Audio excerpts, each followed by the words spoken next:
శ్రీ సాయినాథ మహారాజ్ की జై. సాయినాథ్. సాయి నాటిన కల్పవృక్షాలు అంటే బాబా తను ఉండగా ఆ తర్వాత కూడాను ఎంతోమందిని తన అవతార కార్యం కొనసాగించుకోవడానికి ఒక సమితిలాగా వాళ్ళని వాడుకోవటానికి వాళ్ళకి వాళ్ళ ద్వారా తన కార్యక్రమాన్ని జనాలు వ్యాపింపజేసుకోవడానికి, తన అనుగ్రహం తన బోధలు వ్యాపింపజేసుకోవడానికి. అంటే కరెక్ట్గా చెప్పాలంటే ఎలా చెప్పాలంటే ఆయన భౌతికంగా ఉన్నప్పుడు మాట్లాడుతుండేవాడు, నలుగురితోనూ దగ్గరికి వస్తే వచ్చి ఆ ప్రశ్నలకు సమాధానం చెప్పేవాడు, ఆశీస్సులు ఇచ్చేవాడు, ఊది ఇచ్చేవాడు, ప్రసాదాలు పెడుతుండేవాడు, తల్లిగా తండ్రిగా గురువుగా సఖుడుగా అన్నిటిగా ప్రేమ పరీక్షిస్తుండేవాడు శరీరంతో ఉన్నప్పుడు. ఆ శరీరం కనుమరుగైపోతున్నప్పుడు ఆయన ఒక వరం ఇస్తాడు మనకి. ఏంటి? సమాధి అనంతరం కూడాను నేను అవతార కార్యం కొనసాగిస్తానని చెప్పి ఆయన వరం ఇచ్చాడు. ఆ వరం ప్రకారంగానే ఇప్పుడు ఆయన అనుగ్రహం మన మీద ప్రశ్నిస్తుంటే బట్టి మనం ఎంత కూడా బాబా భక్తులుగా మనం ఆయన అనుగ్రహానికి పాత్రలు అవుతున్నాం. దానికేంటి ఆయన ఏం చేశాడు? అప్పుడే కొంతమందిని తన అవతార కార్యం కొనసాగించుకోవడానికి కొంతమందిని వ్యక్తుల్ని అక్కడక్కడ ఎన్నుకొని వాళ్ళ ద్వారా తన బోధలు వ్యాపింపజేసుకున్నాడు. తన మహిమని, తన బాబుల్ని తన గురించి చెప్పించుకోవడానికి కోసం అలాంటి వాళ్ళని అక్కడక్కడ తయారు చేసుకున్నాడు, ఎన్నుకున్నాడు. మాస్కర్ లాంటి వాళ్ళని, బీబీ స్వామి లాంటి వాళ్ళని, ఉపాసిని బాబాని, కృష్ణాబాయి, మాతృశ్రీ కృష్ణాబాయిని, రకరకాలుగా ఇట్లా. ఇప్పుడైతే చాలా వందల మంది ఉన్నారు. ఇప్పుడు అప్పట్లో వేళ్ల మీద లెక్కింపదగిన వాళ్ళు మాత్రమే ఉండేవాళ్ళు అనమాట అప్పట్లో, మొదట్లో. అలా ఎన్నుకున్నటువంటి వ్యక్తులు వాళ్ళు ఎవరంటే బాబా నాటిన కల్పవృక్షాలు అని చెప్పి మాస్కర్ పేరు పెట్టారు. స్వయంగా ఆయనే ఒక కల్పవృక్ష మాస్కరే, బాబా నాటినటువంటి ఒక కల్పవృక్ష మాస్కరు. అయినా కానీ ఆయన సంగతి ఆయన పుస్తకంలో రాసుకోకుండా బాబా చేత అంతటి వాళ్ళు అయిన వాళ్ళు నాటబడిన కల్పవృక్షాల గురించి ఆయన రాశారనమాట. ఆ అధ్యాయం వల్ల మనం చదువుకుందాం. చక్కటి అధ్యాయము సాయి నాటిన కల్పవృక్షాలు. దానిలో మాస్కర్ మొట్టమొదటి అంటారు ఒక్క మాట, చక్కటి మాట. పండ్లను బట్టి చెట్టు విలువ కట్టాలి అంటారు. అంతేగా, మధురమైన మామిడి పట్టు ఉంది, దాని విలువ దానిది. ఎందుకంటే చక్కటి తీగా ఉంటుందని దాని విలువ వేరు. చేదుగా ఉండేటువంటి ఇంకొక చెట్టు యొక్క విషవృక్షం యొక్క విలువ వేరు. దాని జోలికి మనం పోము. దీని మనకి ఈ తీయదనాన్ని మనం తీసుకుంటాం. పండ్లను బట్టి చెట్టుని విలువ కట్టాలి. అలాగే ఎందరిని పరిపూర్ణులుగా చేశారన్న దాన్ని బట్టి ఆ సద్గురువు యొక్క విలువ తెలుసుకోవచ్చు. అది కాచినటువంటి కాయ, ఆ పండు యొక్క విలువ. మామిడి చెట్టు అంటే ఇంత మధురమైన ఫలాలను ఇచ్చే చెట్టు అని చెప్పి మనకు తెలుస్తుంది అనమాట. అందుకని బాబాకి మామిడి చెట్టుకు విలువ కట్టాలంటే ఆ పండుని మనం తిని దాని రుచిని ఆస్వాదించినప్పుడు పండుని చూసినప్పుడు ఈ చెట్టు ఇటువంటి మధుర ఫలాలు ఇచ్చేటటువంటి చెట్టు, ఇంత గొప్ప చెట్టు అని చెప్పి మనకు తెలుస్తుంది అనమాట. అట్లాగే బాబా వల్ల ఉద్ధరింపబడిన వాళ్ళు, ఆయన నాటినటువంటి కల్పవృక్షాలు, ఆయన దాన్ని బట్టి మనకి ఎందరిని పరిపూర్ణంగా చేశారు అన్న దాన్ని బట్టి ఆ సద్గురుని తెలుసుకోవచ్చు. మనకి ఇందాక మాట దొరక్క అవస్థపడ్డాం అనమాట. మాస్టర్ గారు పరిపూర్ణులు చేయటం గురించి ఆ మాట, చక్కటి మాట ఉపయోగించారు. దాన్ని బట్టి ఆ సద్గురుని తెలుసుకోవచ్చు. దేన్ని బట్టి? ఎందరిని పరిపూర్ణులు చేశారు అన్న దాన్ని బట్టి. అంతేగా ఆయన అవతారకారం ఏంటి? మనుషుల్ని పరిపూర్ణులుగా చేయాలి, పరిణామం కలిగించి, దైవం వైపు పరిణామం కలిగించి పరిపూర్ణులుగా తీర్చిదిద్దాలి. ఆ పరిపూర్ణులైనప్పుడు ఇంకా అంతటితో సాధన అంతా పూర్తవుతుంది. భక్తి బాబా అంతటి వాళ్ళు అవుతారనమాట.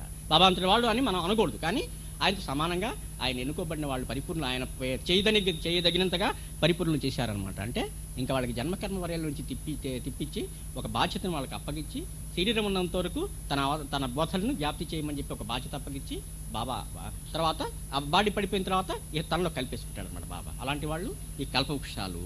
పండ్లను బట్టి చెట్టును విలువ కట్టాలి. అలానే ఎందరిని పరిపూర్ణులుగా చేశారన్న దాన్ని బట్టి ఆ సద్గురువు యొక్క గొప్పతనాన్ని తెలుసుకోవచ్చు. కానీ అందరికంటే గొప్ప సిద్ధ పురుషుడు భగవంతుడే.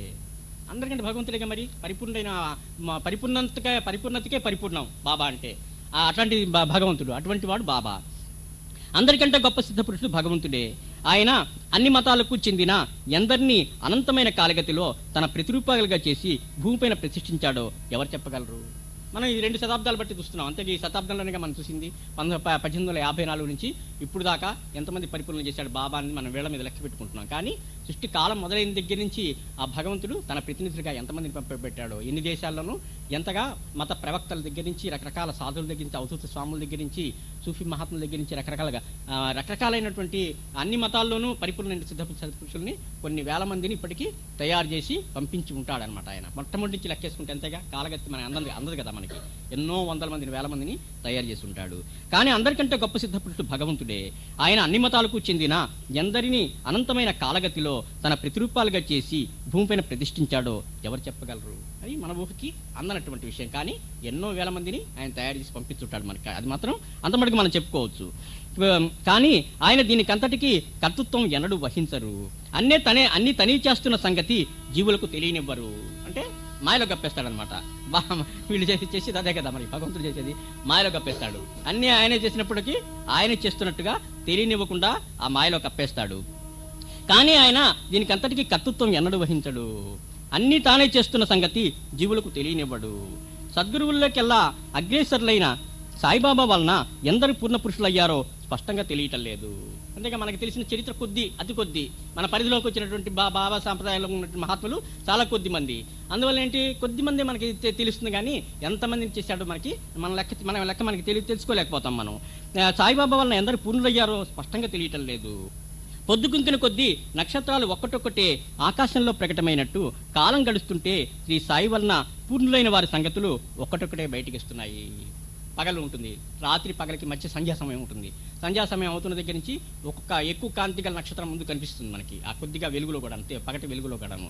తర్వాత చీకటైన కొద్దీ ఎన్నో నక్షత్రాలు కనిపిస్తూ ఉంటాయి. ఒక్కొక్కటి దాని ప్రకాశం మన కళ్ళకి దృష్టిలో పడుతూ ఉంటుంది అనమాట, చీకటి పడిన కొద్దీను. అట్లాగే కాలం గడిచిన కొద్దీ మనకి కొంత బాబా వాళ్ళ పరిపూర్ణులైన వాళ్ళ సంగతి ఎక్కువ మందికి మనకి తెలుస్తూ ఉన్నది. కాలం గడుస్తుంటే ఈ సాయి వలన పూర్ణులైన వారి సంగతులు ఒక్కటిక్కటే బయటకు వస్తున్నాయి. సాయి రెండవసారి సిద్ధికి వచ్చే ముందు గాడ్గి మహారాజ్ అనే సిద్ధపురుషుని రూపొందించిన విషయము చూచాము. ఇంతకుముందు మొట్టమొదటి పేజీల చాప్టర్స్ లో గాడ్గి మహారాజ్ అనే ఆయన్ని ఎలా పరిపూర్ణులు చేసి ఉద్ధరించారో మనం మొట్టమొదట ఆయన చరిత్ర చదువుకున్నాం. శ్రీ సాయినాథ మహారాజ్ కీ జై, భరద్వాజ మహారాజ్ కీ జై, గురుదేవ దత్త కీ జై, సాయిరాం. ఈ రోజున పొద్దున ఆ మిత్రుడు ఒక గోపాలకృష్ణ అని మాస్టర్ సన్నిహితుడిగా ఉండేటువంటి శిష్యుడు ఒక ఆయన పొద్దున ఫోన్ చేసి వస్తున్నాను, చీరాలకు వస్తున్నానని చెప్పాడు. ఫోన్ చేశారు. సరే అయితే 7 గంటలకు వస్తే మా సత్సంగానికి ఉంటే సత్సంగం టైంకి వస్తాను అని చెప్పి పొద్దున అన్నారు. అంటే ఆ విషయం మీకు అందరికీ తెలియజేయడం జరిగింది. కానీ తర్వాత ఆయన మళ్ళీ 2:30కి ఫోన్ చేసి నాకు ఒంట్లో అస్వస్థగా ఉంది, నేను ఇంటికి వెళ్ళిపోతున్నాను, మళ్ళీ ఈసారి వచ్చినప్పుడు కలుసుకుంటానని చెప్పి ఆ ప్రోగ్రామ్ క్యాన్సిల్ చేశారనమాట. అందువల్ల మళ్ళీ ఒకసారి ఎప్పుడు ఆయన వచ్చినప్పుడు మనం కలుసుకుందాం. ప్రస్తుతానికి ఆయన కార్యక్రమానికి ఆయన ఇంటికి వెళ్ళిపోయాడు. అనపర్తిలో స్టేట్ బ్యాంకులో ఆఫీసర్గా పనిచేస్తాడు ఆయన. అందుకని చాలా దూరం తిరిగి వెళ్ళాలి, నేను మళ్ళీ నాకు టైం సరిపోదు, ఈసారికి రాలేనని చెప్పి మళ్ళీ కబురు చేశారనమాట. అందుకని మనం నిరాశపడకుండా ఈసారి మళ్ళీ బాబా ఎవరినో మాస్టర్ భక్తులు అందరినీ కూడా మనం ఎప్పుడప్పుడు కలుసుకుంటాం తప్పకుండాను. ఆయన మన దగ్గరికి పంపిస్తాడు తప్పకుండా. శ్రీ సాయినాథ్ మహారాజ్ కీ జై, గురుదేవ దత్త కీ జై, భరద్వాజ మహారాజ్ కీ జై. అట్లా కాలం గడుస్తున్న కొద్దీ ఆ బాబా వల్ల పరిపూర్ణమైనటువంటి ఆ మహనీయుల సంగతి మనకి తెలుస్తూ ఉంది. గాడ్గి మహారాజుని మొదటి చాప్టర్లోనే గాడ్గి మహారాజుగా ఎట్లా రూపొందించాడు, మామూలు ఒక వ్యక్తిని గాడ్గి మహారాజుగా బాబా రూపొందించాడు. అది మొదటి చాప్టర్లో మనం తెలుసుకున్నాము. ఇప్పుడు ఉపాసిని బాబా గురించి తెలుసుకుందాం. శ్రీ ఉపాసిని బాబా కూడాను బాబా అంతటి వాడుగా బాబా చేతే గ్రూపు భక్తులు బాబానే ఒక భక్తురాల చేత గ్రూపు చేస్తాడు ఉపాసిని బాబాకి. అంటే పరిపూర్ణత చెందించేస్తాడు అనమాట. తను ఉండగానే ఉపాసిని బాబాని పరిపూర్ణులుగా మారుస్తాడు ఈయన. అట్లాంటి వాడు ఉపాసిని బాబా. పాండిత్యానికి భక్తికి ప్రఖ్యాతి చెందిన మహారాష్ట్ర బ్రాహ్మణ ఉపాసిని కుటుంబంలో మే 5, 1870న సట్నాలో జన్మించారు కాశీనాథ్. ఆయన అసలు పేరు కాశీనాథ్ ఉపాసిని శాస్త్రి. పాండిత్యానికి భక్తికి ప్రఖ్యాతి చెందిన మహారాష్ట్ర బ్రాహ్మణ ఉపాసిని కుటుంబంలో మే 5, 1870న సట్నాలో జన్మించారు కాశీనాథ్. బడి చదువులు విడిచి కాలమంతా సంధ్యావందనము, యోగాభ్యాసము, విష్ణు సహస్రనామ పారాయణలో గడిపేవాడు. పూర్వజన్మ సంస్కారం ఉన్నందువల్ల మొదటి నుంచి కూడాను ఈ భక్తి మార్గంలో ఆయనకి ఎక్కువ ప్రీతి ఉండేదన్నమాట. అందుకని మామూలు చదువును అశ్రద్ధ చేసి ఇవన్నీ చేసేవాడు. బడి చదువులు విడిచి కాలమంతా సంధ్యావందనము, యోగాభ్యాసము, విష్ణు సహస్రనామాలతో పారాయణలో గడిపేవాడు. అంటే ఎదురికి సాంప్రదాయబద్ధమైన కుటుంబం కాబట్టి భక్తి అన్ని కూడాను భక్తి కార్యక్రమాలు ఇంట్లో జరుగుతుండే కుటుంబం కాబట్టి ఆయనకి అలవడింది అనమాట తొందరగానే. వివాహం చేశాక కూడా అతనిలో మార్పేం లేదు. ఎప్పుడు ఇట్లా ఉంటున్నాడు, పెళ్లి చేస్తే అన్న దోవలోకి వస్తాడని చెప్పి, లౌకిక జీవితంలోకి వస్తాడని చెప్పి వివాహం చేస్తారు. వివాహం చేసినా కానీ ఆయన పద్ధతి అట్లాగే కొనసాగుతుంది. వివాహం చేశాక కూడా అతనిలో మార్పే లేదు. సరికదా ఒకనాడు ఇల్లు విడిచి కాలినడకన నాసిక్ చేరాడు. ఇంకా భక్తి పెరుగుతున్న కొద్దీ ఇలాంటి వైరాగ్యం వచ్చేస్తుంటుంది అనమాట. అందుకని కాలినడకన ఈ పాదయాత్ర చేయాలని చెప్పి బయలుదేరుతాడు నాసిక్ వెళ్ళటానికని. వివాహం చేశాక కూడా అతనిలో మార్పేమీ లేదు. సరికదా ఒకనాడు ఇల్లు విడిచి కాలినడకన నాసిక్ చేరాడు. 2 నెలల తర్వాత తల్లికి జబ్బు చేసిందని తెలిసి తిరిగి వచ్చిన కొద్ది కాలానికే అతని భార్య, తల్లి మరణించారు. అట్లా ఉన్నప్పుడు కబురు అందింది, తల్లికి జబ్బు చేసిందని చెప్పి. 2 నెలల తర్వాత తల్లికి జబ్బు చేసిందని తెలిసి తిరిగి వచ్చిన కొద్ది కాలానికే అతని భార్య, తల్లి మరణించారు. పెద్దలు 2 వివాహం చేసినా మళ్ళీ ఇల్లు విడిచి వెళ్ళిపోయి ఎన్నో కష్టాలకు వచ్చి సాధు సంగత్యం చేస్తుండేవాళ్ళు. ఇద్దరు చెప్పినా కానీ మళ్ళీ ఒంటరివాడైపోయాడు. అందుకని తల్లి కూడా లేదు, భార్య లేదు. అందుకని మళ్ళీ వివాహం చేస్తారు. మళ్ళీ వివాహం చేసినా సరే కొద్ది కాలం ఇంట్లో ఉంటాడు. మళ్ళీ పాదయాత్రలు చేయడానికి బయలుదేరతాడు. ఇల్లు విడిచిపోయి ఎన్నో కష్టాలకు వచ్చి సాధు సాంగత్యం చేస్తుండేవాళ్ళు. సాధు జీవితం గడపడం అంటే ఈయనకి ఎంతో ప్రీతి అనమాట. అందుకని వాళ్ళ మధ్య తిరుగుతుండేవాడు ఎప్పుడూను. తర్వాత మళ్ళీ సట్నాకి వెళ్తుండగా ఒక అడవిలో ఒక కొండ మీద ఒక గుహ కనిపించింది. అందులో కూర్చొని ప్రాయోపవేశం చేయదలిచి ఒక పెద్ద చెట్టు పైకెక్కి అందులో దూకాడు. అక్కడ నిరంతరం జపం చేస్తూ త్వరలో బాహ్యస్మృతి కోల్పోయాడు. ఒకనాడు మెడికి వచ్చినప్పుడు ఒక దివ్య దర్శనమైంది. పక్కన ఎవరో నిల్చొని అతని చర్మం వలుస్తున్నారు. భయపడి కళ్ళు తెరిచేసరికి ఎవరూ లేరు. మళ్ళీ బాహ్యస్థితి కలిగేసరికి విపరీతమైన దాహం వేసింది. పక్కనే వాన్నీరు చిన్న మడుగు కట్టి ఉంటే తాగి వాటితో శరీరం తుడుచుకున్నాడు. 4వ రోజు మరో దర్శనమైంది. దప్పకతో తనకు కాలువ దగ్గరికి వెళ్తున్నాడు. తనకొక వైపు ఒక ముస్లిం సాధువు, మరోవైపు ఒక సన్యాసి ఉన్నారు. వారిద్దరూ అతని పాత చర్మం తీసివేసి లోపల బంగారం వంటి దేహం అతనికి చూపి, ఎందుకు చావటానికి ప్రయత్నిస్తావు, మేము నిన్ను ఎన్నటికీ చావనివ్వము అన్నారు. అప్పుడు అతడు గుహ నుంచి దిగి జూలై 22, 1890 ఇల్లు చేరాడు. ఎన్నో నెలల తరబడి తాను సమాధి స్థితిలో ఉన్నట్టు తెలుసుకున్నాడు. 1 సంవత్సరంలోగా అతని తండ్రి, తాత, 2వ భార్య కూడా మరణించారు.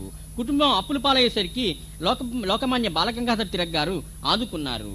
తర్వాత అతడు వైద్యం అభ్యసించి అమరావతిలో గొప్ప వైద్యుడై శ్రీమంతుడయ్యాడు. కానీ వ్యాపారంలో అంతా నష్టపోయాడు. బంధువులు 3వ వివాహం చేశాక ఆ దంపతులు యాత్రలు చేశారు. ఓంకారేశ్వర్లో అతడు తీవ్రమైన సమాధి స్థితిలో ఉండగా భార్య భయపడి నీరు చల్లి మేల్కొల్పింది. అప్పటి నుంచి అతనికి గాలి పీల్చడం ఎంతో కష్టమయ్యేది. నిద్రపోతే శ్వాస నిలిచిపోయేది. ఏ వైద్యానికి ఆ బాధ తగ్గలేదు. చివరకు యోగంలో వచ్చిన బాధను యోగపుణ్యులే తొలగించగలని తలిచి భార్యను ఇంట వదిలి 1911లో అట్టి వారిని వెతుకుతూ బయలుదేరాడు కాశీనాథు. అతడు రాహురిలో యోగి కులకర్ణిని దర్శిస్తే ఆయన, నీవు మంచి స్థితిలో ఉన్నావు, నిన్ను సాయిబాబా మాత్రమే ఉద్ధరించగలరు అన్నారు. కానీ సాయి ముస్లిం అని తలిచి వారిని దర్శించలేదు కాశీనాథ్. తర్వాత దారిలో ఒక వృద్ధుడు కనిపించి, చన్నీరు తాగవద్దు, వేడి నీరు మాత్రమే తాగు అని చెప్పారు. అతను ఆ మాట లెక్క పెట్టక వేరొక చోట నీరు తాగటానికి కాలువకు వెళ్తుంటే ఆ వృద్ధుడే మళ్లీ ఎదురై మందలించి పక్క గ్రామంలో వేడి నీరు తాగమని ఆదేశించి అంతర్ధానమయ్యారు. కాశీనాథుడు ఆశ్చర్యపడి అలాగే చేశాడు. బాధ చాలా వరకు తగ్గింది. తర్వాత అతడు ఖేడ్గాంబేట్లో దత్తావతారంగా ప్రసిద్ధికెక్కిన శ్రీ నారాయణ మహారాజును దర్శించాడు. ఆయన అతనికి తాంబూలం ఇచ్చి, నీవు లోపల బయట బంగారం పూసినట్టుగా మంచి యోగస్థితిలో ఉన్నావు, నీవు కోరదగింది ఏమీ లేదు అన్నారు. అతని బాధ మాత్రం తగ్గలేదు. అతను మరలా యోగి కులకర్ణిని దర్శించాడు. ఆయన వెనుకటి సలహాను ఇచ్చాడు. గత్యంతరం లేక జూన్ 27న 1911 సంవత్సరంలో సిద్ధి చేరాడు కాశీనాథు. ఇట్లా ఈయన జీవితాన్ని రకరకాల మలుపులు తిరుగుతూ చివరికి బాబా సన్నిధికి ఆయన అలా చేరుకుంటాడనమాట. అప్పుడు రెండో వివాహం చేసినా కానీ ఈయనకి మొదటి భార్య తల్లి మరణించిన తర్వాత కొంతకాలం మళ్ళీ తిరిగి ఇంటికి వస్తాడు. ఇంటికి వచ్చిన తర్వాత మళ్ళీ ఇంకో పెళ్లి చేస్తారు. ఇంకో పెళ్లి చేసినా సరే కొద్ది కాలం ఇంట్లో ఉంటాడు. కొద్ది కాలం ఇంట్లో ఉండి మళ్ళీ సాధు సంగత్యానికి వెళ్ళిపోతాడు. ఆ బావిలో కనుక దూకి గుహలాగా ఉంటుంది, దానిలో దూకితే బయట పట్టడం అనేది సాధ్యం కాదనమాట. బయటికి రావడం సాధ్యం కాదు, దానిలో నుంచి బయటికి రావడానికి వీల్లేదు. పడితే లోపల ఉండిపోవడం అట్లా. అలాంటి చోటు దొరికితే ఇందులో కూర్చొని ఆ శివనామస్మరణ చేసుకుంటూ ఇంకా ప్రాణత్యాగం చేద్దాం, చివరిదాకా ప్రాణం పోయేదాకా అలాగే నామస్మరణలో ఉండి ప్రాణం విడిచేద్దాము అని చెప్పి అనుకుంటాడు. అనుకొని తప్పని దానిలో దూకుతాడు. చేతికి అందదనమాట, ఎక్కి రావడానికి చేతికి అందదు. అలాంటిది ఆ గుహ. ఉపాసిని బాబా గారి ఆశ్రమంలో ఆ గుహ ఫోటో కూడా ఉంటుందన్నమాట. పెద్ద చేసి ఆ గుహ ఫోటో అక్కడ పెట్టారు. దానిలో దిగుతాడు. దానిలో దిగిన తర్వాత ఇక పంచాక్షరి మంత్రాన్ని నిరంతరం జపిస్తూ అలాగే కూర్చుంటే జపించగా ఆయనకి బ్రహస్పతి కోల్పోతుంది. అంటే తిండి ఉండదు కదా, ఇంకా ఆహారం ఉండదు, గాలే, నీళ్లు కూడా ఉండవు. అందువల్ల ఆ బ్రహస్పతి కోల్పోతాడు, స్పృహ పడిపోతాడు. ఆ నామస్మరణలోనే ఎన్నాళ్ళు అలా ఉంటాడో తెలియదు, కాలం తెలియదు. చివరికి పెద్ద గాలివాన అది వస్తుంది, వచ్చి లోపల నీళ్లు చేరుతాయి, నీళ్లు పడతాయి. ఆ జల్లు అది పడుతుంది. తల్లి కొంచెంగా మడుగు కడుతుంది. మడుగు కట్టి ఒక దగ్గరలో ఉన్న ఒక చెట్టు కూడా కొమ్మ విరిగి లోపల పడుతుంది. లోపల పడినప్పుడు అప్పుడు మెళుకు వస్తుంది ఆయనకి. మెళుకు వచ్చి శరీరాన్ని కదిలించలేకపోతాడు. మొట్టమొదట కదిలించలేకపోయి చిన్నగా అట్లాగే ఒళ్ళు రుద్దుకొని కదిలించుకొని ఆ నీళ్లతో స్వస్థత చేకూర్చుకొని చెట్టుపై కొమ్మ ఎక్కి బయటకు వస్తాడు. మళ్ళీ బయటకు వచ్చి చిన్నగా వెళ్తుంటాడు. ఇక నాకు చచ్చిపోవడానికి అనుమతి లేదు అనుకుంటాడు అనమాట. ఈ లోపల కుండలో ఈయన సమాజ స్థితిలో ఉన్నప్పుడు ఈ దృశ్యాలన్నీ అవుతాయి అనమాట. బాబా అని తెలియదు. అలాంటి వృద్ధుడు కనిపిస్తాడు. కనిపించి నువ్వు ఆయనకి ఈ నల్లటి శరీరాన్ని అంతా తీసేస్తాడు. బంగారం లాంటి శరీరం లోపల చూపించి నువ్వు ఇలా ఉన్నావు, నీ స్థితి ఇలాంటిది, ఇలాంటి స్థితి నీకు ఇస్తావు, నిన్ను మేము చావనేమో, నీ వల్ల కావాల్సింది చాలా ఉంది అని చెబుతారనమాట. నీ కడుపులో చాలామంది చెబుతారు, సంకేతంగా కొన్ని మాటలు చెబుతారనమాట. అంటే నీ వల్ల ఉద్ధరింపబడిన వాళ్ళు, పడాల్సిన వాళ్ళు చాలామంది ఉన్నారు అని చెప్పి ఆయన చెబుతారు. అందుకని చావనివ్వకుండా బయటికి తీస్తారనమాట. నిజంగా కూడా అయితే చచ్చిపోవాల్సిందే ఆ బాబా అనుగ్రహం కనుక లేకపోతే. ఆయన వల్ల అటువంటి అవతార కార్యం జరగాల్సి ఉన్నది కాబట్టి ఆయన బతికించారనమాట. అది బాబా నాటినటువంటి కల్పవృక్షం, బాబా ప్రతినిధి ఆయన కొంతకాలం అట్లా ఉన్నాడు.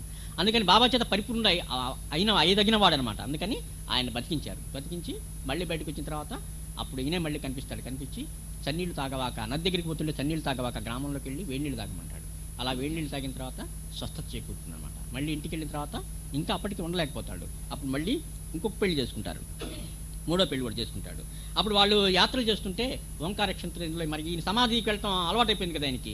మళ్ళీ కూడాను ధ్యానంలో కూర్చోగానే మహాసమాధులకు వెళ్ళిపోయేవాడు. ఎంతసేపటికి మెలకు వచ్చేది కాదు. పక్కన భార్య భయపడిపోతుంది, ఏంటి ఈ స్థితి అని చెప్పి. అందుకని మేల్కొల్పటానికని చల్లటి నీళ్ళు ఒంటి మీద చల్లుతుంది. చల్లేటప్పటికే ఆయనకి ఆరోగ్యంలో తేడా వచ్చేస్తుంది. గబక్కున మనిషి మెలుకుంటాడు కానీ శ్వాస ఆడటం మానేస్తుంది. శ్వాస పడుకుంటే శ్వాస ఆడదు, అన్నం గుటకపడదు, మింగుడు పడదు. ఇలాంటి స్థితిలో ఇరుక్కుపోతాడు యోగంలో తేడా వచ్చినందువల్ల. అందువల్ల ఇది బాగు చేయటం ఏ వైద్యులకి సాధ్యం కాదు. స్వయంగా ఉపాసని బాబానే గొప్ప వైద్యుడు.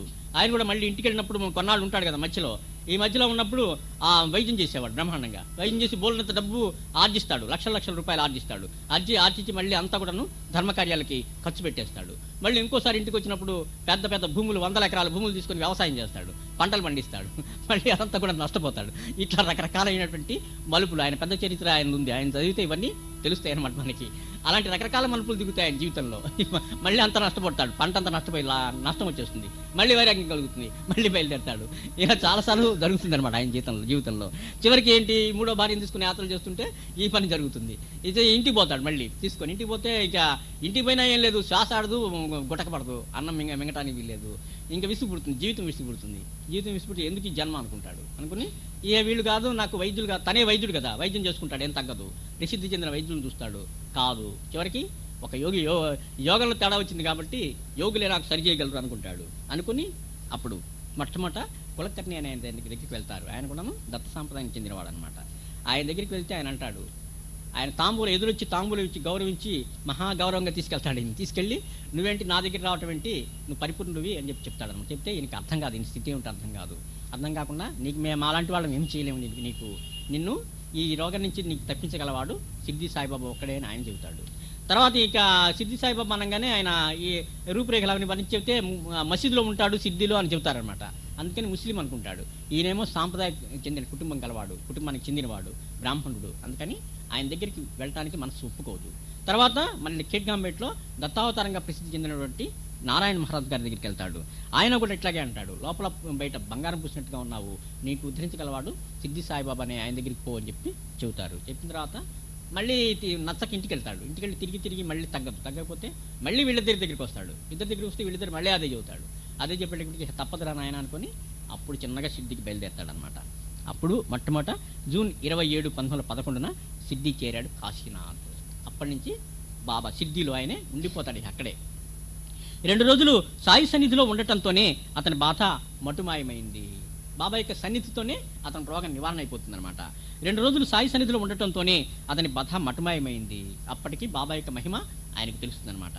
అయినా అతనికి ఫకీరు సన్నిధి దుర్భరం అనిపించి తిరిగి వెళ్ళటానికి అనుమతి కోరాడు. స్వస్థత చేకూరింది, ఆరోగ్యం చేకూరింది, బాగుంది, ఇంటికి వెళ్ళిపోవచ్చు అని అనుకున్నాడు అనమాట. అనుకొని ఇంటికి వెళ్ళటానికి అనుమతి కోరతాడు. ఎందుకంటే ఆ వాతావరణం అంతా కూడాను ఆయనకి నచ్చదు, అందులో ఇమ్మడలేకపోతాడు అనమాట. ఆ మసీదు ఈయన ఫకీర్ లాగా ఉండేటువంటి అశుభ్రంగా ఉంటాడు కదా, బాబా స్నానం చేయడం రోజు ఇవన్నీ ఉంటాయి అక్కడ అంతాను. అందుకని అక్కడ ఇమ్మడలేకపోతాడు. ఫకీర్ సన్నిధి దుర్భరం అనిపించింది, తిరిగి వెళ్ళటానికి అనుమతి కోరాడు. నువ్వు వెళ్ళొద్దు, వెళితే 8వ రోజుకు రావాలి అన్నారు బాబా. వెళితే వెళ్ళావు కానీ 8వ రోజుకు తిరిగి రావాలి. నీవు ఆ మాట అతనికి నచ్చలేదు. అప్పుడు సాయి, సరే వెళ్ళు, నేను చేసేది నేను చేస్తాను అన్నారు. సరే నీ దోవన వెళ్ళు, నా మహిమతో నేను ఏదో చేస్తానని చెప్పి అంటాడు అనమాట. నేను చేస్తాను, నువ్వు చేసేది నువ్వు చేసుకో అని అంటాడు. కాశీనాథుడు పట్టుదలతో ఎంత వేగంగా నడిచినా 8వ రోజుకు 20 మైళ్ళలో ఉన్న కోపర్గాన్ చేరాడు. నడిచి ఒక్క రోజులో నడిచేది 20 మైళ్ళు అంటే ఒక రోజులో ఒక పూటలో నడిచేస్తారు కోపర్గాన్కి. అలాంటిది 8 రోజులు నడుస్తాడు. నడిచి అక్కడక్కడ తిరిగి నడిచి 28 రోజులకి 20 మైళ్ళు మాత్రమే నడవగలుగుతారు. ఎక్కడికి? కోపర్గాన్కి వెళ్తాడు. ఆ కోపర్గాన్లో ఎక్కడికి వెళ్తాడు? సిరిది వెళ్ళే యాత్రికులు వచ్చేటటువంటి కూడలికి వెళ్తాడు. కూడలికి చేరుకుంటాడు. అప్పటికి 8వ రోజుకు 20 మైళ్ళలో ఉన్న కోపర్గాన్ చేరాడు. 8 రోజులు నడుస్తాడు. నడిచి అక్కడక్కడ తిరిగి నడిచి 28 రోజులకి 20 మైళ్ళు మాత్రమే నడవగలుగుతారు. ఎక్కడికి? కోపర్గాన్కి వెళ్తాడు. ఆ కోపర్గాన్లో ఎక్కడికి వెళ్తాడు? సిరిది వెళ్ళే యాత్రికులు వచ్చేటటువంటి కూడలికి వెళ్తాడు. కూడలికి చేరుకుంటాడు. అప్పటికి 8వ రోజుకు 20 మైళ్ళలో ఉన్న కోపర్గాన్ చేరాడు.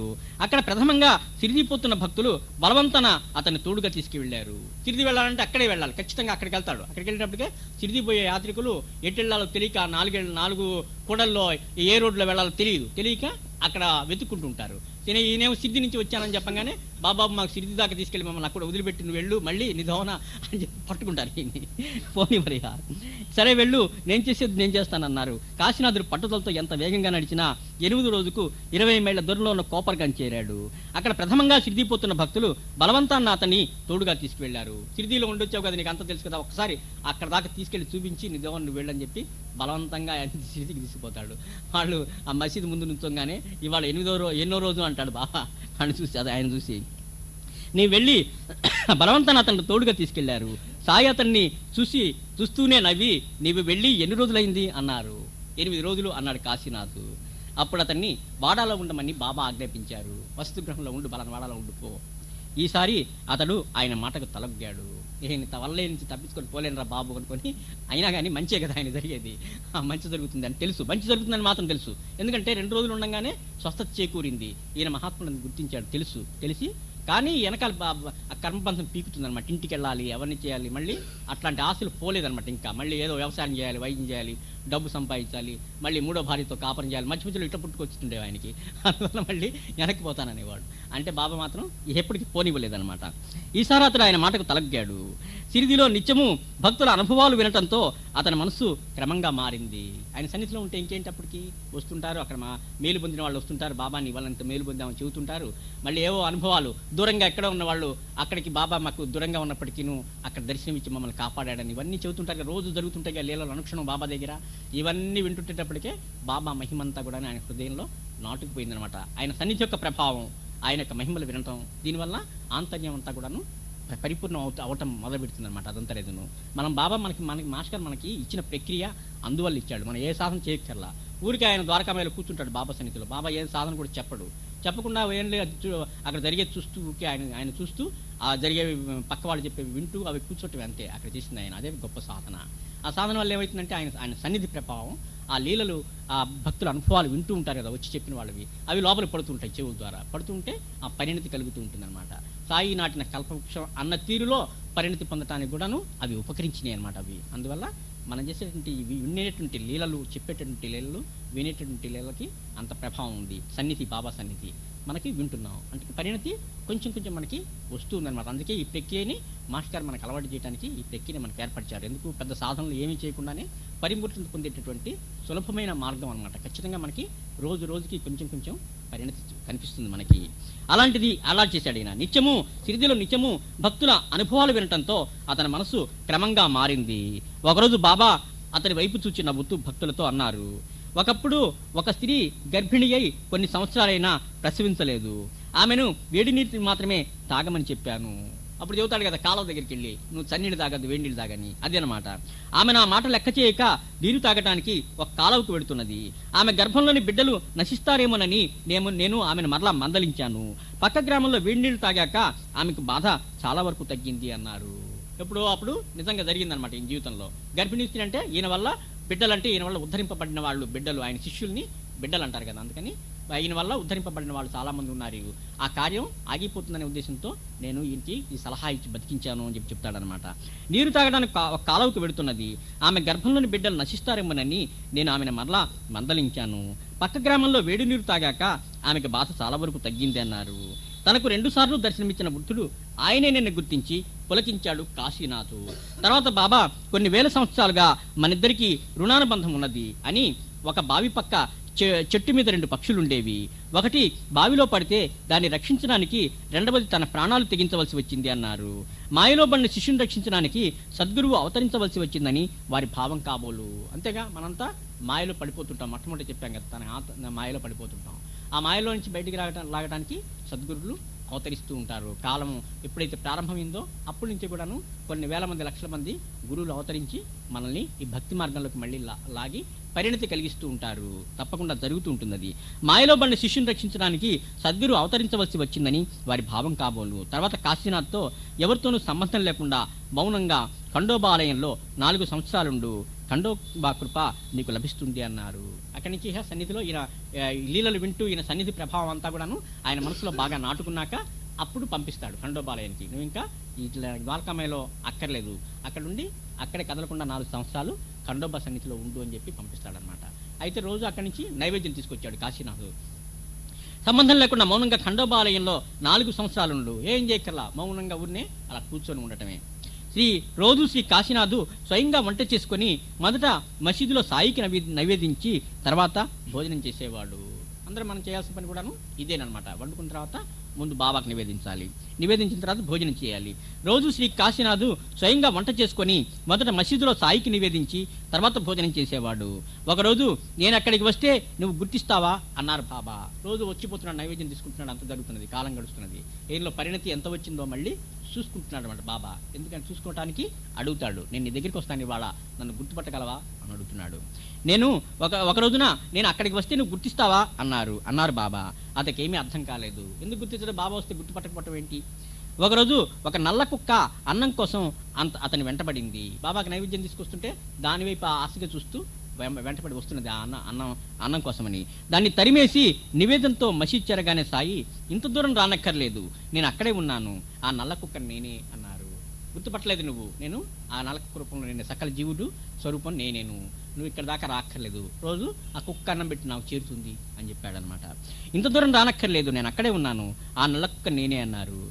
మరొకసారి అతడు వంట చేస్తుంటే ఒక బిచ్చగాడు ఆశగా చూస్తున్నాడు. వంట చేస్తున్నా తింటున్నా ఆశగా చూస్తుంటే మనం వాళ్ళు పెట్టి తినాలి, అదొక లేకపోతే మన మనసుకు బాగుండదు అనమాట. ఆశ పడినది మనం తీసుకోవడానికి ఇష్టపడం. అందుకని ఎవరు చూడకుండా రహస్యంగా వంట చేసుకుని వంట చేసుకుని లోపల తినేస్తుంటాం అనమాట, ఎవరి దృష్టి పడకుండాను. ఎందుకంటే నిజమే, అది ఎవరిని చూస్తే పెట్టి తినాల్సి వస్తుంది అనమాట మనం. అందుకని నైవేద్యం పెట్టేటప్పుడు మరి ముఖ్యంగా ఏం చేస్తామంటే అదంతా గుడ్డ కప్పి తెరలేసేసి భగవంతుడు నైవేద్యం పెడతారు. ఎవరు మొట్టమొదట దాని గురించి ఆశపడకుండా, ఆశపడితే ఎంగిల్ చేసినట్టు అయిపోతుంది. అందుకని మొదట వాళ్ళకి పెట్టేటువంటి ఆ భావం మనకు కుదరదు, అందుకని అట్లా తెరలేస్తారనమాట. అలాంటిది దీనికి అలవాటైపోయింది కాబట్టి ఆ కుక్క ఆశగా చూసి బిచ్చగాడు ఆశగా చూసేటప్పటికే నైవేద్యం మైలు పడిపోతున్నది, ఇది ఎంగిలి పడిపోతున్నది అని చెప్పి భావం వస్తుందన్నమాట ఆయనకి. అందుకని అతను విసుకుంటాడు. ఆచారవంతు ఇంత దూరం రానక్కర్లేదు, నేను అక్కడే ఉన్నాను, ఆ నల్ల కుక్క నేనే అన్నారు. మరొకసారి అతను వంట చేస్తుంటే ఒక బిచ్చగాడు ఆశగా చూస్తున్నాడు. ఆచారవంతుడైన కాశీనాథు అతన్ని తిట్టి వెళ్ళగొట్టాడు.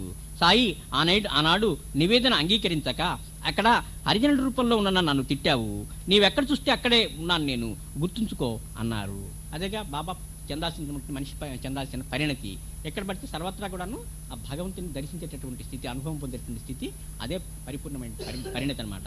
ఆ పరిణతికి ఇంకా కొంచెం దూరంలో ఉన్నాడు కాశీనాథ్. అందుకని ఆ మెట్లు కూడా దాటించడానికి అని చెప్పి ఈ లీలలు ఇవన్నీ చెప్తున్నాడు అనమాట, బాబా నేర్పుతున్నారు అనమాట ఆయనకి. అక్కడ హరిజన రూపంలో నన్ను తిట్టావు, నీవెక్కడ చూస్తే అక్కడే ఉన్నాను, గుర్తుంచుకో అన్నారు. అతడు సాయి చెప్పింది మరచి వేదాంత గోష్ఠి చేస్తుంటే ఆయన మందలించేవారు. మౌనంగా కూర్చోమంటే ఈయన శాస్త్రాలు బాగా అధ్యయనం చేసినవాడు కదా, అందుకని నోరు ఊరుకోదు ఒక పట్టాన. అందుకని నలుగురిని కూర్చోబెట్టుకుని మళ్ళీ ఏదోటి పురాణం చెబుతూ ఉండేవాడు అనమాట. అదేం చెప్పాకు, మౌనంగా కూర్చో అని చెప్పి బాబా అనేవాడు. అది ఆ వేదాంత గోష్ఠి చేస్తుంటే ఆయన మందలించేవారు. ఇలా 3 సంవత్సరాలు పైగా గడిచింది. ఆ కాలంలో అతడు ఎన్నో బాధలను అనుభవించాడు, చాలా కష్టాలు పడతాడు, చాలా అనుగ్రహం పొందుతాడు, అన్నీ కూడాను జరుగుతాయి అన్నమాట. ముక్కోపము ఆత్మాభిమానము కలవాడేమో ఈ బాధలు మరీ తీవ్రంగా ఉండేవి. ఏదైనా చిన్న మాట అన్నా కానీ, ఇన్సల్ట్ చేసినా కానీ సహించేవాడు కాదనమాట. అంతటి అభిమానం అనమాట. ఆ అభిమానం కూడాను పోగొట్టడానికి రకరకాలైన అవమానాలు చేస్తాడు బాబా, ఆ అభిమానం, ఆ అహంకారం తగ్గిపోవటానికని. అందుకని చివరికి మొత్తానికి తనంతటి వాడుగా చేస్తాడు. ముక్కోపము ఆత్మాభిమానం కలవాడేమో ఈ బాధలు మరీ తీవ్రంగా ఉండేవి. తగుడుమేరు నాయకు హోటల్ ఉండేది కదా, అక్కడికి భోజనానికి నేను పెడతాను, రోజు భోజనం పెడతాను, కొన్నాళ్ళు తగుడుమేరు నాయకు తీసుకెళ్తాడు. భోజనం పెడుతుంటే ఒక రోజున అక్కడ విసుకుంటాడు, చిన్నగా రోజు వస్తున్నాడు అని చెప్పి ఇన్సల్ట్ చేస్తాడు. అప్పటి నుంచి మానేస్తాడు, అన్నం తింటే మానేస్తాడు అనమాట. అలాంటి రకరకాలైనటువంటి ఆత్మాభిమాని. అప్పటి నుంచి వండుకోవటం మొదలు పెడతాడు. వండుకోవాలంటే కావాలి కాబట్టి, ధాన్యం వీళ్ళకి కావాలి కాబట్టి కూలివాడిగా పనిచేస్తాడు, రోడ్డు వేసే పనివాడిగా పనిచేస్తాడు. వాళ్ళు ఇచ్చిన డబ్బుతో అన్నం వండుకొని తింటాడు, అంత బాధలు పడతాడు. చివరికి ఈ నానావల్లి అని ఒక ఆయన ఉండేవాడు. ఆయనకు ఉపాసిని బాబా ఇక గురువుగా తయారవుతున్నాడని చెప్పి కోపం. అందుకని ఆ బాబాకి పోటీగా ఉంటాడేమో అని చెప్పి ఆయన రోజు తనటానికి వచ్చేవాడు. తనటానికి వస్తే వాడు వస్తున్నాడని చెప్పి భయం. బాబా వద్దునేవాడు కాదు, తనతున్నా వద్దునేవాడు కాదు, నెలకొండి కూర్చునేవాడు. అందుకని ఈ ఉపాసిని బాబా రోజు తన్నేవాడు. తనటానికి వస్తుంటే ఈయన ఏం చేసేవాడు, వాడు బాధ భరించలేక గొయ్యి దవ్వుకున్నాడు. గొయ్యి దవ్వుకొని వాడు వచ్చేటప్పుడు గొయ్యిలో కూర్చునేవాడు, పైన ముళ్ళ కంపలు పెట్టుకునేవాడు. వాడు ఆ నానావల్లి ముళ్ళ కంపల్ని తీసేసి బయటికి లాగి మళ్ళీ తన్నిపోయేవాడు. ఇలాంటి బాధలు ఎన్నో బాధలు పడ్డాడు ఆ 3 సంవత్సరాల్లో. మనం పడలేమన్నమాట. అంత బాధలు పడుతూ కూడాను అక్కడ బాబా సన్నిధిలో ఉండి రోజు బాబాకి నైవేద్యం తీసుకెళ్తూ రకరకాల బాధలను చూస్తూ మరి లోపల ఆనందపడుతుండేవాడు. కామాలు పరిణతి ఉంది కాబట్టి, పరిణతి కల్పిస్తున్నాడు కాబట్టి బాబాని ఆయన పరమానందంలో రోజు రోజుకి పరమానందం పొందుతూ ఉంటాడనమాట. ఎన్నో అనుభవాలు, ఆధ్యాత్మిక దివ్యానుభవాలు కూడా ఎన్నో పొందుతాడు మళ్ళీ వీటితో పాటుగాను. ఆత్మాభిమానం కలవాడేమో ఈ బాధలు మరీ తీవ్రంగా ఉండేవి. అప్పుడు కొన్ని మాసాలు అన్నద్వేషం అనుభవించాడు. తుంటర్లైన యువకులు ఆయన ఎన్నో రీతులు బాధించేవారు. ఆ బాధలు భరించలేక అతడు ఎన్నోసార్లు సిరిది వదిలి వెళ్ళాలి అనుకున్నాడు. కానీ సాయి వెళ్ళనివ్వలేదు. నీవు ఇప్పుడు ఎంత వచ్చుకుంటే నీ భవిష్యత్తు అంత ఉజ్వలంగా ఉంటుంది. మొట్టమొదటి చెబుతాడు బాబా, ఓరిమి అనేది గొప్ప లక్షణం అని చెప్పి, అసలైన పురుషార్థం, పురుష లక్షణం ఓరిమి అంటాడు. దానివల్ల మనం సాధించలేనిది ఏదీ లేదు అంటాడు అనమాట. అందుకని ఈ ఓరిమిని ఈయన నేర్పుతున్నాడు బాగాను. నీవు ఇప్పుడు ఎంత వచ్చుకుంటే నీ భవిష్యత్తు అంత ఉజ్వలంగా ఉంటుంది. 4 సంవత్సరాలు ఇక్కడ ఉంటే నా స్థితే నీకు కలుగుతుంది అనేవారు. కానీ అతడు సుమారు 3.5 సంవత్సరాలు ఉన్నాక సాయితో చెప్పకుండా భక్తులతో కలిసి ఖరగ్పూర్ వెళ్ళిపోయారు. అప్పటికే పరిణతి కలుగుతుంది. చంద్రాబాయి బోర్కర్ని ఒక గురుపూటం నాడు ఆ ఉపాసిని బాబా దగ్గరికి వెళ్ళి నువ్వు గురుపూజ చేసుకోమని చెప్పి పంపించి గురుపూజ కూడా చేయిస్తాడు. అప్పటికి 3.5 సంవత్సరాలకే అతను పరిపూర్ణ అవుతాడనమాట. 4 సంవత్సరాలు ఉన్నప్పటికీ త్వరగానే పరిణతి వస్తుంది ఆయనకి. ఖరగ్పూర్ వెళ్ళిపోయాడు. కానీ అప్పటికే అతనిలో యోగశక్తులు ప్రకటమయ్యేవి. ఉదాహరణకు నివాసా నుంచి కొందరు భక్తులతో నరహరి సాయిని దర్శించాడు.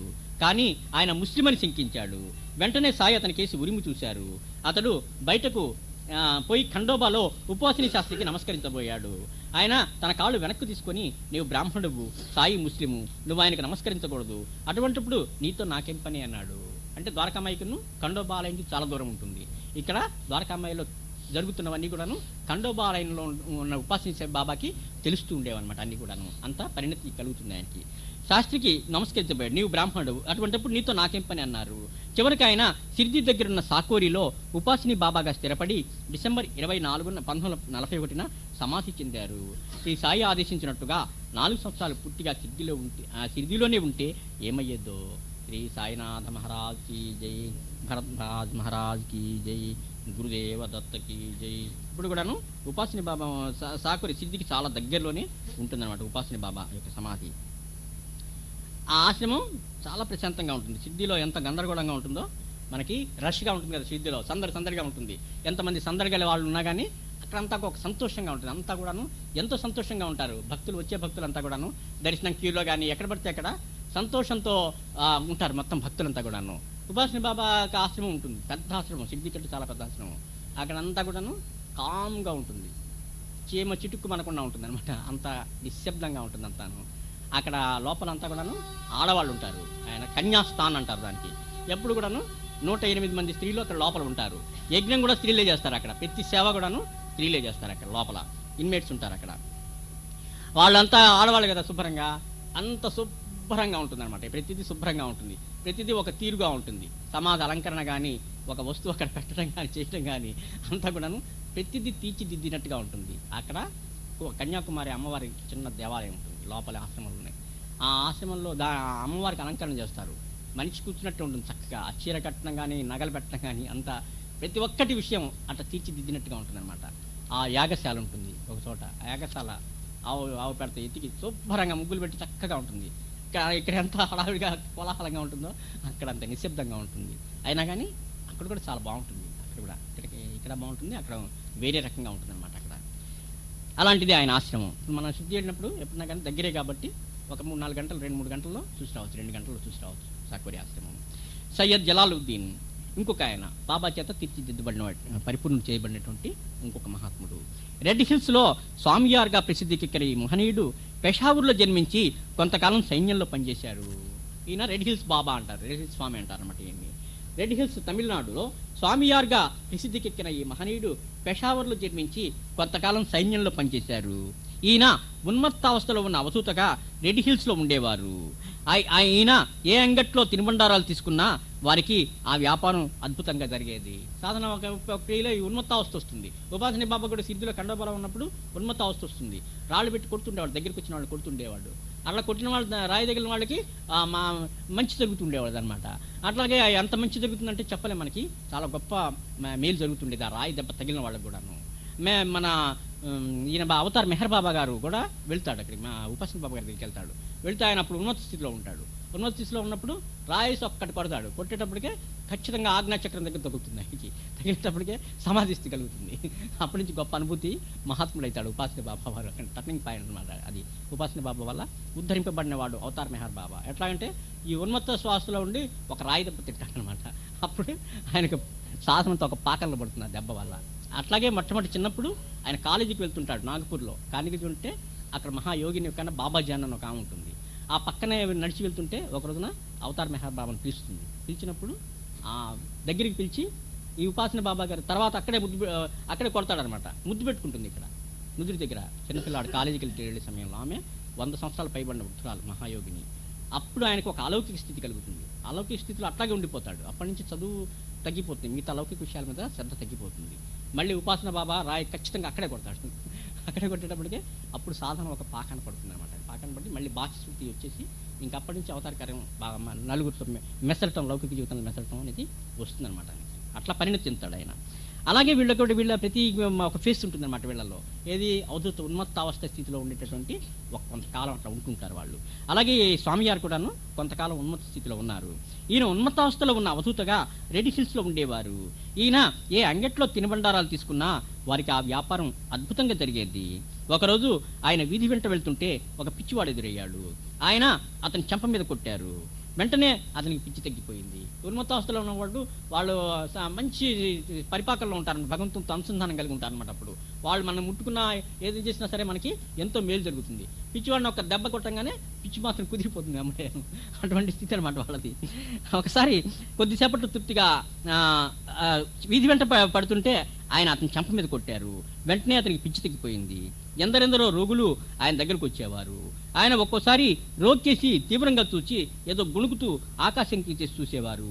వెంటనే ఆ రోగం తగ్గాల్సిందే. మహత్ అనమాట, దివ్యశక్తి అనమాట. అందువల్ల తగ్గిపోతుంది. ఆయన 1955లో బుదూర్ అనే గ్రామం వద్ద సర్వీ తోటలో నివసించారు. వర్షాలు లేవని రైతులు ప్రాధేయపడితే ఆయన ఆకాశం కేసి చూసి ఏమేమో గుడిగేవారు.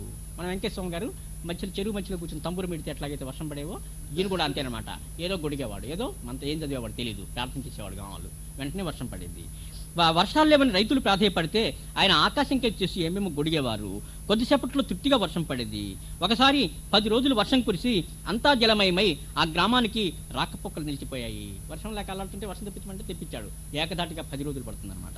ఆయన సన్నిధిలో ఉన్న అప్పుడేమిటి గ్రామం దిగ్బంధం అయిపోతుంది, జలమయం అయిపోతుంది, రాకపోకలు ఉండవు ఇక బయటి ప్రపంచంతో, అలా అయిపోతుంది. ఆయన సన్నిధిలో ఉన్న రామానుజన్ శెట్టియారు, కాశీ మునిస్వామి, ఘనశ్యామ్ సింగులు తమకు వేడివేడి బిర్యానీ పెట్టించమన్నారు. 4 రోజులు 5 రోజులు 10 రోజులు అట్లాగే ఉన్నారు. ఆకలికి మాడిపోతున్నారు. ఇంకా కోరికని చెప్పేశారు అనమాట. ఇంకా ఎక్కువ రోజులు ఎట్లా ఉండలేము, వేడివేడి బిర్యానీ తెప్పించు బాబా అని చెప్పి అడిగారు. అడిగేటప్పటికే ఆయన నవ్వాడు, పక్కపక్క నవ్వాడు. ఆయన పక్కపక్క నవ్వి ఆకాశం కేసి చూశారు. అంతలో కుటీరం ముందు ఒక జట్కా ఆగింది. 2 వ్యక్తులు ఒక పెద్ద పాత్ర నిండా వేడివేడిగా నేతితో నిండిన చికెన్ బిర్యానీ అరటాకులు తెచ్చిపెట్టి త్వరగా పాత్ర ఖాళీ చేసి ఇవ్వమన్నారు. వెంటనే వేడివేడి తినేసి మళ్ళీ ఖాళీ పాత్రలు పట్టుకెళ్ళిపోవాలి వాళ్ళు. పాత్ర ఖాళీ చేసి ఇవ్వమన్నారు. భక్తులు వివరాలు అడిగితే మేము ఎక్కడి నుంచి వస్తే మీకెందుకు, మీరు కోరింది లభించింది కదా అన్నారు. అంటే ఆ స్వామి యొక్క మహిమ అనమాట అది. మేము ఎక్కడి నుంచి వస్తే మీకెందుకు, మీరు కోరింది లభించింది కదా అన్నారు. భక్తులు విస్తుపోయి తృప్తిగా తిన్నారు. అలాగే టీ తాగే సమయమైంది. కుటీరంలో టీ పొడము చక్కెర ఉన్నాయి కానీ పాలు లేవు. అనుకోగానే అకస్మాత్తుగా ఒక వ్యక్తి వచ్చి 2 లీటర్ల పాలు పోసి వెళ్ళిపోయారు. ఈ దత్తావతార మహాత్ములందరూ కూడాను ఇలాంటి మహిమ కలిగి ఉంటారు. అందరి చేతులు కూడాను ఇటువంటి మహిమలు మనకు తెలుస్తుంటాయి. బాబా టాంగా వేసుకుని వెళ్ళినప్పుడు ఆహార పదార్థాలు తీసి పెడతాడు. దోవలో అన్నం తిని మనం కాసేపు ఆగి మనం ప్రహారం చేసి వెళ్దామని చెప్పుకుంటారు అనమాట. అంటే ఆ మహిమతో అనమాట అదంతాను. వీరిలో ఘనశ్యామ్ సింగ్ ప్రతిరోజు అర్ధరాత్రి వరకు ఆ ఫకీర్ గారిని సేవిస్తూ ఉండేవాడు. అంటి పెట్టుకుని ఉండి సేవిస్తూ ఉండేవాడు పక్కకు పోకుండాను. జీవితాంతం బ్రహ్మచారిగా వారి సేవలని ఉండాలని ఆశించాడు. ఒక రాత్రి ఆ ఫకీర్ నవ్వి, నీకు పెళ్ళవుతుంది, 3 పిల్లలు కలుగుతారు అన్నారు. అలాగే జరిగింది. అక్టోబర్ 28, 1964 సాయంత్రం 7 గంటలకు ఆ ఫకీరు, ఆవో జిబ్రాయిల్ ఏ మేరా ఆర్డర్ హై, దేవదూతైన ఓ జిబ్రాయిలు ఇటురా, ఇది నా ఆజ్ఞ అని పెద్దగా కేక పెట్టారు. ఇక 4 గంటల్లో తాము సమాధి కాబోతున్నామని చెప్పారు. సరిగ్గా 11:45 అల్లాహో అని 7 సార్లు స్మరించి భగవంతుల్లో ఐక్యమయ్యారు. అటువంటి మహనీయుడు అనమాట ఆయన. ఒకరోజు ఈ ఫకీర్ను మీ గురువెవరు అని అడిగాడు ఘనశ్యాము. ఎప్పుడు దగ్గరుండేటువంటి భక్తుడు అనమాట ఆయన అడిగాడు. రేపు చెబుతామన్నారు. మరుసటి ఉదయమే 8 గంటలకు అతన్ని బయటికెళ్లి సూర్యుడిని చూడమని సైజ్ఞ చేశారు. చూడగానే ఆ బింబంలో 5 నిమిషాల పాటు ద్వారకామాయిలో కూర్చున్న సాయిబాబా ముఖం దర్శనమిచ్చింది. గురువు అనమాట. గురువు అని అడిగితే అప్పుడు సూర్యబింబంలో చూపిస్తాడు ఆయన. చూడగా ఆ బిలంలో 5 నిమిషాల పాటు ద్వారకామాయిలో కూర్చున్న సాయిబాబా ముఖం దర్శనమిచ్చింది. ఆశ్చర్యంతో ప్రణమిలిన ఘనశ్యాకు, నిన్నటి నీ ప్రశ్నకు సమాధానం ఇదే అన్నట్టుగా చిన్న సైగ చేసి నవ్వారా ఫకీరు. ఎందుకు అలా చేశాడంటే, గురు సాంప్రదాయాల్లో గురువు యొక్క పేరు చెప్పకూడదు అనమాట. అలాగే మన సాంప్రదాయంలో భర్త యొక్క పేరు భార్య ఉచ్చరించకూడదని చెబుతారు కదా. ఎందుకన్నా మనకి ఆ నియమం మనకి ఎందుకో తెలియదు. అందుకని ఆ వీళ్ళు కూడా గురువు యొక్క పేరు కూడా వెల్లడించారు అనమాట. అట్లా మౌనంగా ఉంటారు. అందుకని సౌజ్ఞానంతో అట్లా చూపిస్తాడు ఆయన. శ్రీ రామమార్తి మహారాజు 1910వ సంవత్సరంలో ఒకరోజు బొంబాయి నుంచి వచ్చిన త్రయంబకరావు, కులకర్ణి, మార్తాండు మొదలైన భక్తులతో సాయి, రేపు మాకు పర్వదినము, దీపావళి అన్నారు. రామమార్తి అని ఒక్కో రకమైన మహాత్ముడు అనమాట. ఆ మహాత్ముడు కూడా సాయి వల్ల పరిపూర్ణత చెందినటువంటి ఆయన. 1910వ సంవత్సరంలో ఒకరోజు బొంబాయి నుంచి వచ్చిన త్రయంబకరావు, కులకర్ణి, మార్తాండు మొదలైన భక్తులతో సాయి, రేపు మాకు పర్వదినం దీపావళి అన్నారు. మరోజు ఉదయమే ఆయన ఎంతో సంతోషంగా, ఈ రోజు నన్ను చూడటానికి నా తమ్ముడు వస్తున్నాడు. ఒకప్పుడు మా ఇద్దరి భార్యల మధ్య తగు వచ్చింది, మేం వేరుగా ఉంటున్నాం అన్నారు. మధ్యాహ్నం హారతికి ముందు నానా చందర్కర్తో మారుతి వస్తున్నాడన్నారు. హారతి ప్రారంభమయ్యాక కొద్దిసేపట్లో ఠాణా నుంచి తమ భక్తులతో కలిసి శ్రీరామమార్తి మహారాజ్ అని మహనీయులు వచ్చారు. వెంటనే సాయి హారతి ఆపించి తమ సోదరుని చూచి తమ చెంతకు రమ్మన్నట్టుగా నవ్వారు. తండ్రి దగ్గరికి బిడ్డలాగానే రామమార్తి పరుగున వెళ్లి సాయిని కౌగలించుకుని ముద్దు పెట్టుకున్నారు. వారు ఒకరి చేతులు ఒకరు ఎంతో ఆప్యాయంగా పట్టుకుని కూర్చున్నారు. తర్వాత హారతి కొనసాగించమని సాయి ఆదేశించారు.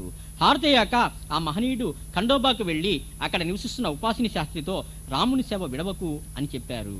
అక్కడ తమ భక్తులను సాయికి నైవేద్యంగా సీరా, రవ్వకేసరి తయారు చేయించారు.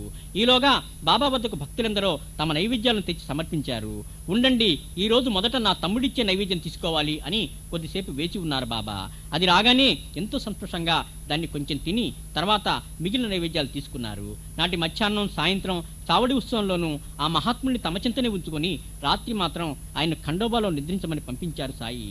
ఈ రీతిన తన తమ్ముని 14 రోజులు తమ చెంతను ఉంచుకొని పంపించారు సాయి. శ్రీ రామమార్తి మహారాజు శ్రీ బాలముకుంద స్వామిని గురువుగా ఆశ్రయించిన తమ పరాత్పర గురువు సాయినాథుడేనని చెప్పేవారు. తాను అనుసరించిన నాథ సాంప్రదాయానికి ఆదిపురుషుడైన ఆదినాథుడే సాయినాథుడు అనేవారు. వీరు సెప్టెంబర్ 28, 1918న సమాధి చెందారు. బహుశా ఎన్నో జన్మలుగా తమ శిష్యుడిగా ఉంటున్న మార్తి మహారాజు ఈ జన్మలో వేరొక గురువును ఆశ్రయించటాన్నే వారి భార్యల తగువుగా సాయి వర్ణించారేమో. శ్రీ సాయినాథ మహారాజ్ కీ జై, భరద్వాజ మహారాజ్ కీ జై, గురుదేవ దత్త కీ జై. శ్రీ గురు చరణం శరణం శరణం శరణం. దిగంబరా దిగంబరా శ్రీపాదవల్లభ దిగంబరా, దిగంబరా శ్రీపాదవల్లభ దిగంబరా, దిగంబరా దిగంబరా గురుదేవ దత్త దిగంబరా, దిగంబరా గురుదేవ దత్త దిగంబరా, దిగంబరా దిగంబరా శ్రీపాదవల్లభ దిగంబరా, దిగంబరా.